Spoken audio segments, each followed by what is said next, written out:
Is your genre killing your publishing chances or your book sales? Let's find out.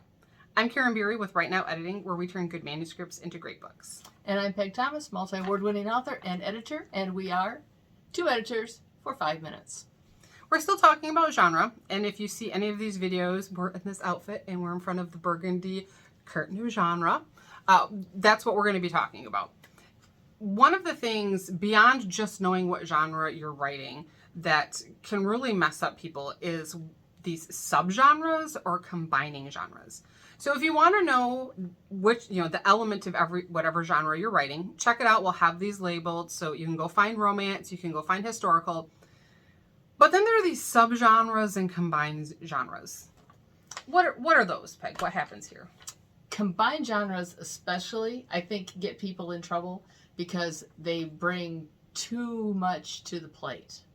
And suddenly you've got a historical book that you're trying to get out there, and you're throwing in some elements of maybe women's fiction along with it, and you're almost twisting kind of around each other to get to the story that you want to get to. It's a good idea to park it on one lane and keep it there, and you can still bring in the other elements. You can still show the strong women's issues and things. But if you try to combine a lot of times with that, what happens is you lose the history and you sort of start taking on these women's issues, and it swings over to more modern thought, and you lose track of your initial lane that you were in. And that's one thing that I have seen actually editing historicals, because I do a lot of historical editing, is you get pulled out of the history and you get pushed into modern thoughts and modern morals and modern even phraseology changes. Like they'll get into this second mishmash of genres, and the whole story starts to change, and then they try to bring it back, and it just doesn't really work.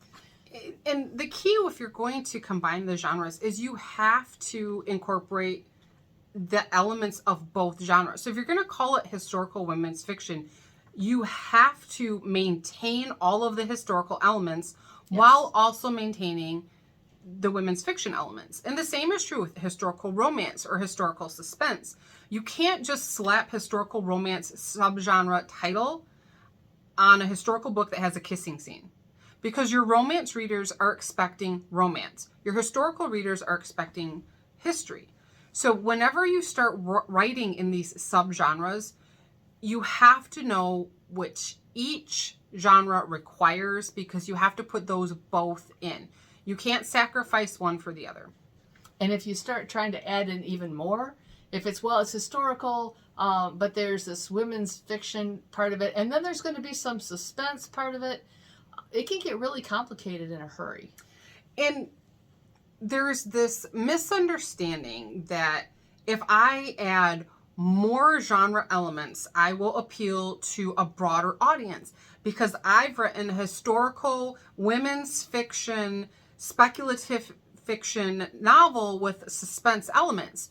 So people who read historical, who read women's fiction, who read spec fiction, and who read suspense will all read my book. But there's a big difference between adding a suspense element and writing a suspense genre.